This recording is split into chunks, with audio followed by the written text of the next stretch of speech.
important question from the sisters. What can we do? We have many teens in the audience. You have their attention. What can we do to help? Okay. Jazakallah khair. So this is basically the crux of the whole talk, essentially. Number one is, look, we are part of one ummah.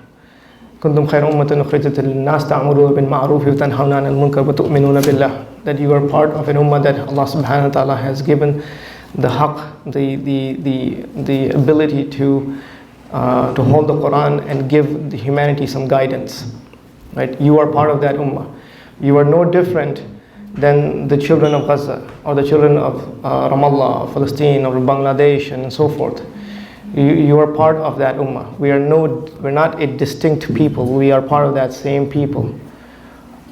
You have to feel what is going on in the world. It is part of you. As Rasul Sallallahu Alaihi Wasallam says, the ummah is like a body. If one part hurts, then the whole body responds with fever and restlessness and sleeplessness. This needs to move you. You have to connect it back to your aqidah and say, look, I am of this people. My limbs are being blown off. It is my brother, my sister, my children, my grandmother, right? It's not anybody else. You're part of that ummah, right? You cannot sit back and say, I will watch this suffering on my social media, and this becomes, you become desensitized. You cannot be of those people. You cannot have that disconnect. Kids, you guys listening? Right? You cannot have that disconnect. You are part of that same ummah. So you have to feel. You have to open your hearts, you have to feel. That's number one. You have to connect it back to who you are as an identity, that you are a Muslim who has the ability to offer humanity something different. A different value system, a different moral system, a different way of life, a different code of ethics, a different system that can govern people in a just way, because your message that you carry is from Allah subhanahu wa ta'ala, the supreme, the just, the adl, not from any insan. Okay. Number two, your activism has to be according to what Allah subhanahu wa ta'ala has instituted.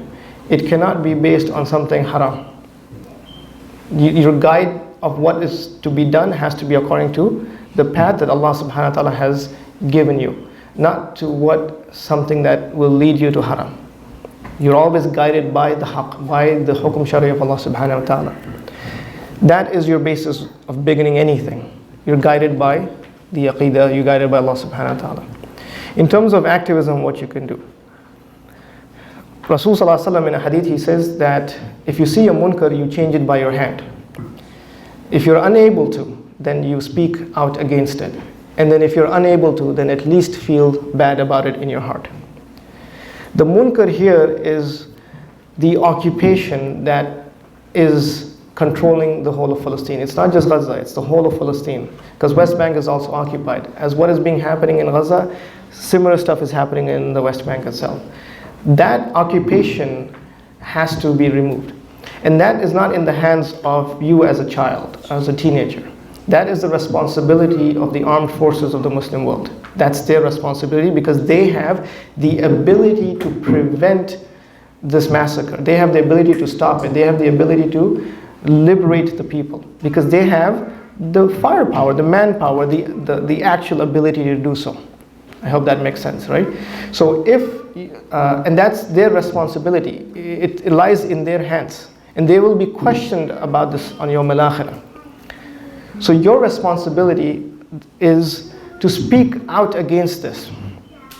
Because the hadith says, if you're not able to change it by your hand, if I'm not able to prevent the munkar, I have to speak out against it. So you speak out against it, whether it is in school, whether it's in universities, whether it is on social media, on Facebook or Instagram, Twitter, whatever it is. You call for the end of this occupation. You tell the Muslim armies, you tell the Muslim rulers, enough of your betrayal, help. Right? You're directing it to the ones who have the ability. Right? I hope that makes sense. Your speech is against the ones who are not doing their job. right? Your speech now also is against the ones who are doing the job, who are doing the atrocities. You speak against the American government, you speak against the Israeli government, you speak against this whole setup of the so-called world order that continues to pay a blind eye to this. Right? You speak out against them. He says, where are your values? Where is your humanity? Where is the so-called feminism that you talk about? Women don't have feminine hygiene stuff. Right? Where is all of this stuff? You speak out against them. And you say, look, your institutions, your values you speak about have been laid out bare, and you're hypocritical about your values. You speak against these ideas of the so-called secular liberal order. Right? You speak against the American foreign policy, and so forth. You can march, you can go protest against this, because your voice has a weight. Right? The people who are in Gaza, etc., when they see this, they feel happy that there is somebody who's standing up for us. Right? You can protest. If you're in universities, the encampments that were done have had an impact, because the students have a say of what happens. What the country is doing. You may not be able to change the policies in the governments, but you can rattle the cage. I hope that makes sense, right? So all of that comes to this. You can speak to non-Muslims and say that, look, open your eyes. Until how long will you accept the narrative of the American government and the Israeli government, and you call any criticism against Israel as anti-Semitism? Rather, it is anti-Zionism, anti-colonialism, and so forth. Right? The non-Muslims have to open their eyes and say that, look, enough is enough. The government is doing this on your behalf. Right? On your behalf. I think this is the American government. So these are some of the things that you can do in terms of activism.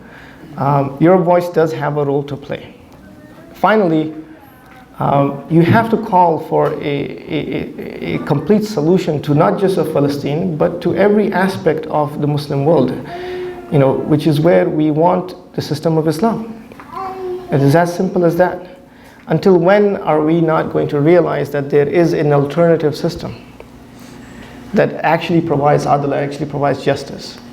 How long are we not going to advocate for that? Right? You cannot say, you know what, I want an end, I want to call for a ceasefire. You'll have a ceasefire, maybe in a year, maybe it's coming up to a year now. You may get a ceasefire, but it doesn't solve the problem. It doesn't remove the occupation. It will just postpone, I think it ran out of the battery. It will just postpone another massacre, and we've seen this throughout the past few years. What's happening in Gaza and elsewhere, because it's not a solution, right? So that whole spiel that I gave here is your path forward, inshallah. Any questions from the brothers?